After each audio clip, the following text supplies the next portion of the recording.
Beragam jenis permainan dan perlombaan pernah dilakukan si Bolang loh.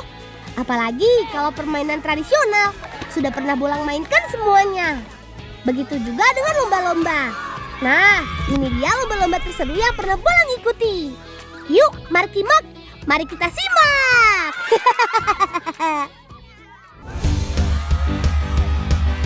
Yang pertama adalah lomba gledekan. Lomba seru ini diadakan di Sidodadi, Kabupaten Kendal. Lomba gledekan ini dibagi menjadi 2 kelas, yaitu kelas dewasa dan anak-anak. Untuk anak-anak seperti kami, panjang lintasannya 50 meter saja. Ayo, cepat! Garis akhirnya sudah terlihat. Iya, kalau kalah cepat pasti kalah. Tapi tidak apa-apa Bolangers. Siapa bilang gledekan cuma disukai anak-anak? Ini buktinya Bolangers. Yeeha! Kali ini perlombaan khusus untuk kelas dewasa. Lebih menantang dan seru. Lintasan berupa tanah kering jadi rintangan tersendiri karena jadi lebih licin.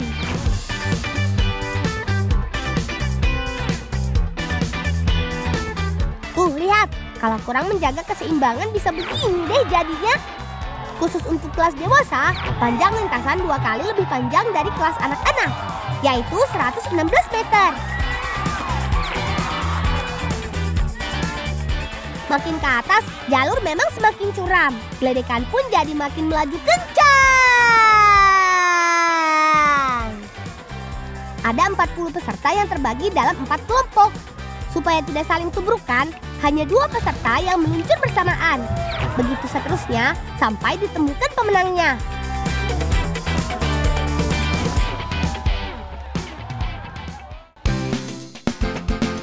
Oh iya Bolangers, diadakan juga perlombaan gledekan hias loh. Tentunya tim si Bolang ikutan juga. Dalam perlombaan ini, juri akan menilai dari seberapa bagus gledekan hias, juga kekompakan tim dalam memenangkan perlombaan. Wah, bagus-bagus ya Bolangers. Perlombaan seru selanjutnya adalah lomba kupas kelapa. Monggo Mbah, semangat nggih. Bolangers, ada kemeriahan di Gunung Kidul, Yogyakarta. Karena ada lomba nyumbat kambil atau mengupas kulit kelapa menggunakan linggis. Kalau soal kemampuan nyumbat kambil, beliau-beliau ini tentu ahlinya. Lihat Bolangers, baru juga dimulai, tapi sudah banyak buah kelapa yang berhasil dikupas. Mantap Mbah, lanjutkan. Lomba yang sepeda sampel-sampel sak menika lomba nipun anak-anak nggih. Setunggal kali 3. Nah, sekarang saatnya lomba untuk anak-anak nih Bolangers. Tantangan mengupas kelapa memang susah-susah gampang loh. Apalagi kalau dapat kulit kelapa yang keras. Tapi tidak boleh gampang menyerah ya.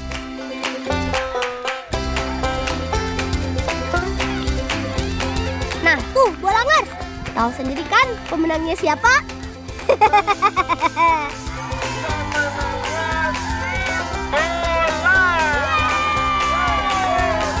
Saatnya merayakan kemenangan.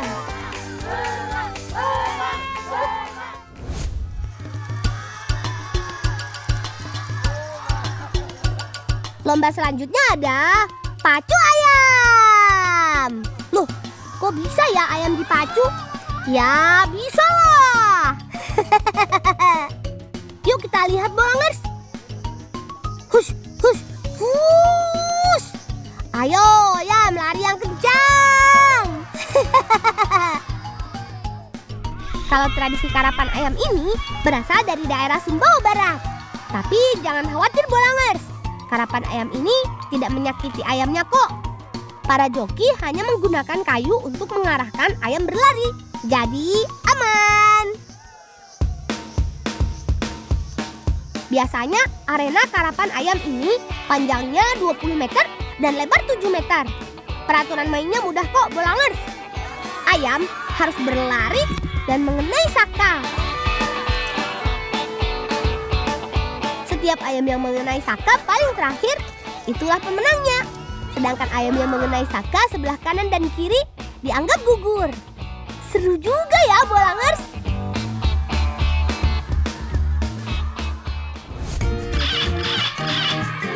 Bolangers, ada lomba seru lagi nih, yaitu balap karung. Tapi bukan sembarang balap karung loh. Ini dia balap karung ala anak Kulon Progo.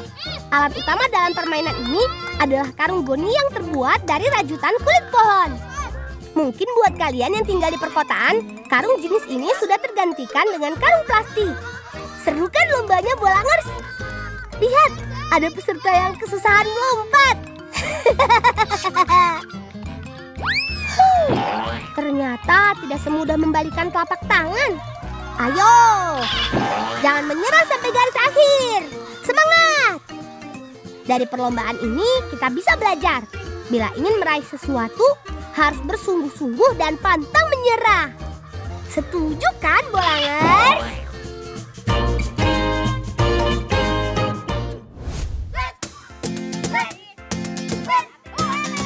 Nah, Bolangers, ada lagi nih lomba seru lainnya. Kalau yang ini perlombaan khas warga Cibarengkok. Namanya ucing-ucingan. Bisa dimainkan oleh anak-anak hingga orang tua. Begini cara permainannya. 2 pemain berperan menjadi kucing dan tikus. Sedangkan pemain lainnya bertugas menjadi pagar pembatas. Selanjutnya, kucing harus berhasil menangkap tikus. Tapi nggak mudah, Bolangers. Karena tikus bisa bersembunyi dengan masuk atau keluar pagar pembatas. Tidak boleh menyerah, Bolangers. Harus sampai berhasil. Seru banget kan, Bolangers?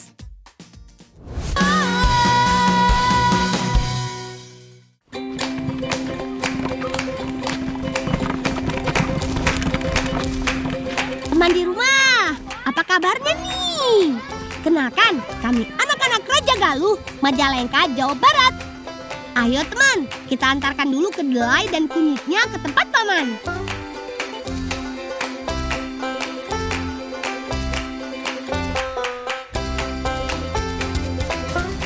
Bang.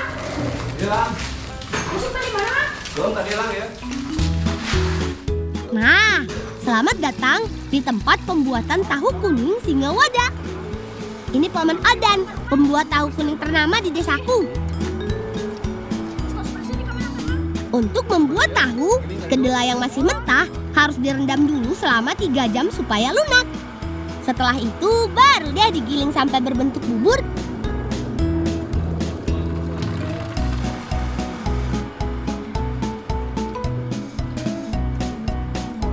Bubur kedelai ini kemudian direbus hingga keluar sarinya. Sari kedelai dan ampasnya dipisahkan, lalu diberi bibit tahu supaya berubah jadi padat.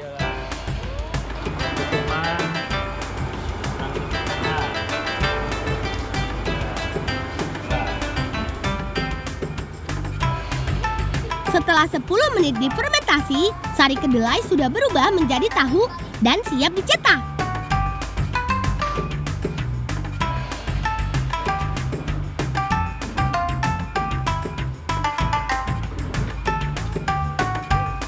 Kemudian, tahu diiris dan direbus untuk pewarnaan. Teman di rumah pasti sudah tahu kan warna kuning berasal dari bahan apa? Ya, betul! Kunyit! Selain untuk pewarna, kunyit juga dapat mengurangi rasa asam pada tahu. Setelah selesai, baru deh tahu kuning Singawada siap dipasarkan.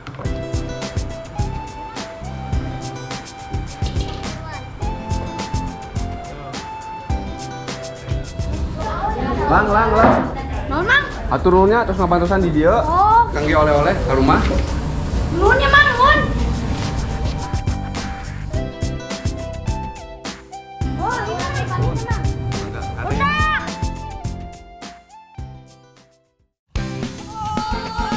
Ayo Wildan, coba kejar kami!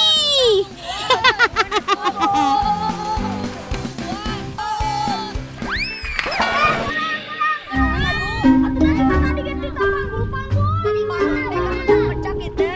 Jangan diantar sama adanya. Tidak Kumaha carana? Sayu bet. Teman, kita harus mencari cara untuk membersihkan bajunya Wildan.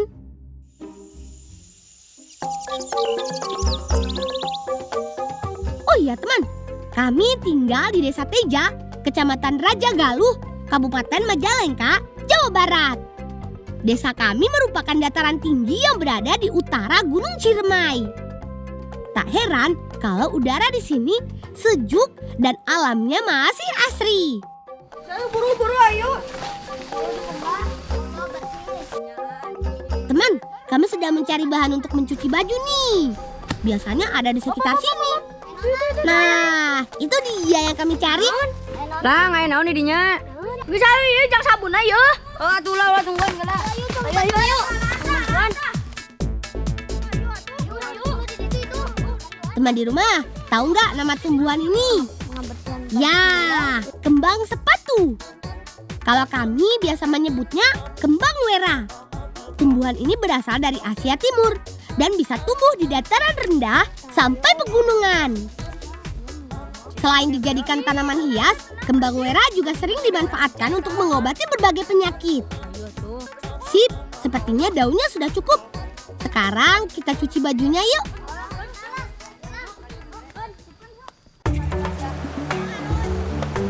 Waktunya bersih-bersih. Sungai berair jernih dan berbatu ini cocok sekali untuk mencuci baju. Kita siapkan dulu yuk sabun pencucinya. Pastinya ya pakai daun kembang wera. Dan kadia dan eta buka baju dan.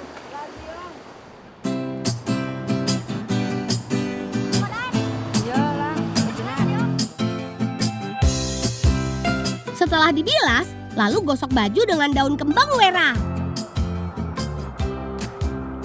Busa yang dihasilkan berasal dari getah daun yang bercampur dengan air. Kata guruku, di beberapa negara, ekstrak daun kembang wera memang sering dijadikan bahan membuat sabun karena mengandung zat antiseptik. Sok gosok, gosok terus sampai bersih.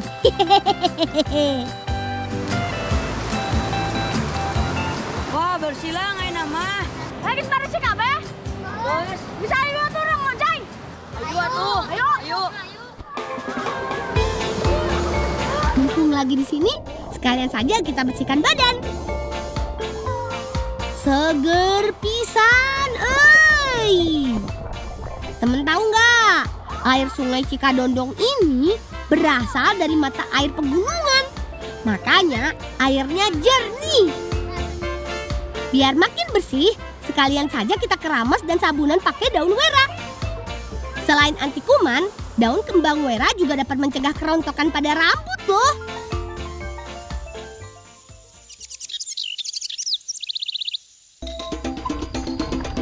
Kita lanjut ngebualang yuk teman. Kali ini kami akan membantu kakak memetik melinjo.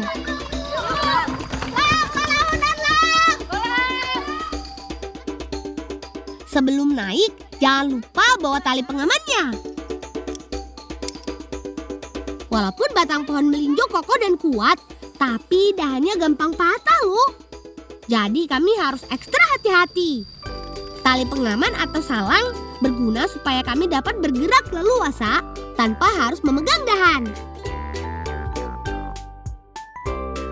Oh iya teman, melinjo atau orang Sunda biasa menyebutnya tangkil.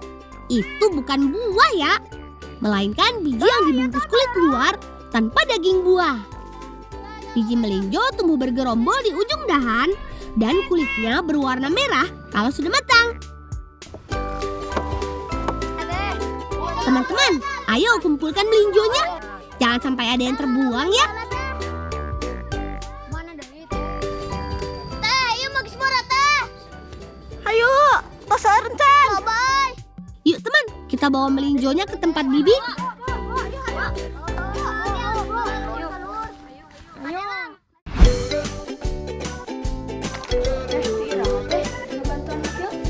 Saatnya mengolah melinjo yang sudah kami petik tadi.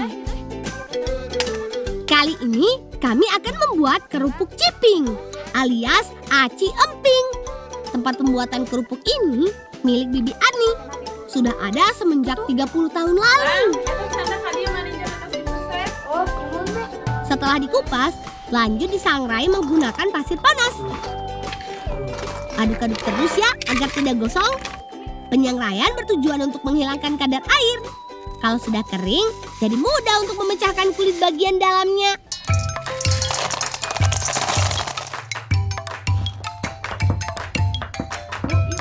Selagi masih panas, biji melinjo lalu digeprek hingga berbentuk kepingan bulat.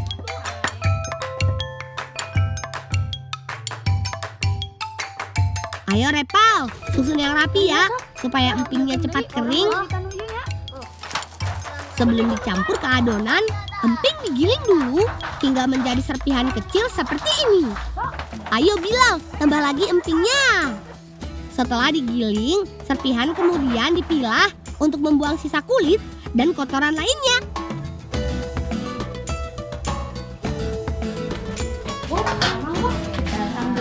Bahan empingnya sudah jadi. Sekarang kita siapkan adonan kerupuknya. Untuk penambah rasa, bawang putih, ketumbar, dan bahan lainnya diulek sampai halus.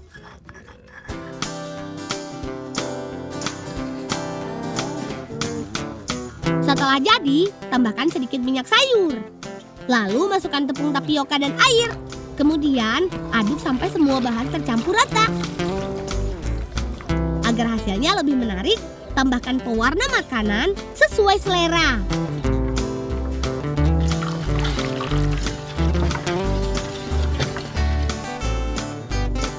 Kalau sudah rata, tuang adonan ke atas cetakan. Lalu jangan lupa taburkan serpihan empingnya.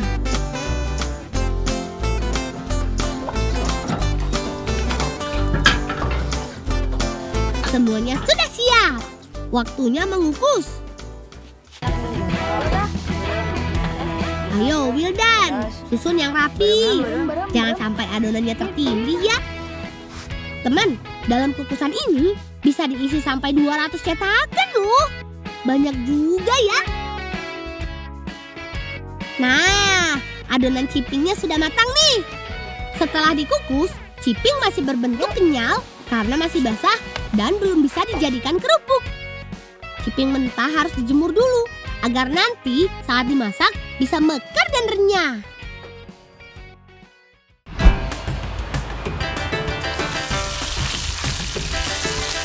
Ayo Kak Mae, aku bantu menggoreng tahunya ya. Rasanya ingin segera menyantapnya. Tak perlu sampai matang, karena tahu ini akan dimasak lagi dengan bumbu dan bahan lainnya.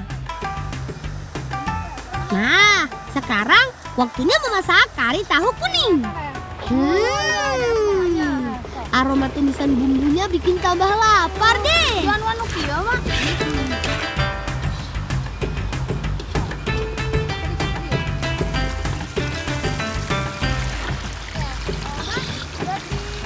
Setelah sayuran lunak, waktunya tahu kuningnya dicemplungin nih.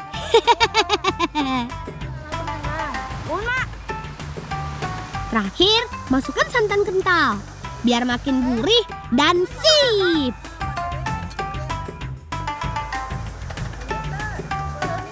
Rang, itu kerupuk panggilkan garangkan. Namanya orang ngagarang-garang kerupuk memang. Orang dalahan bareng. Enggak. Hampir saja lupa teman. Kerupuk ciping pemberian Bibi Ani tadi kita panggang saja. Ayo Repal, kamu yang jaga bara apinya ya. Biar aku yang memanggang kerupuknya. Lihat teman, walaupun tanpa minyak goreng, kerupuknya tetap bisa mekar kan? Tetap dibolak-balik ya, agar matangnya merata. Kata ibu, walaupun butuh waktu lebih lama, kerupuk yang dipanggang lebih memiliki cita rasa yang berbeda daripada digoreng. Biar cepat selesai, kita panggang rame-rame ya.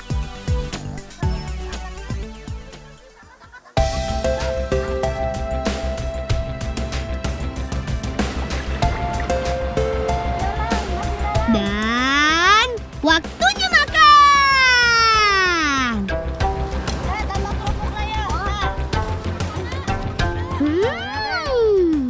Ngenah pisan, euy.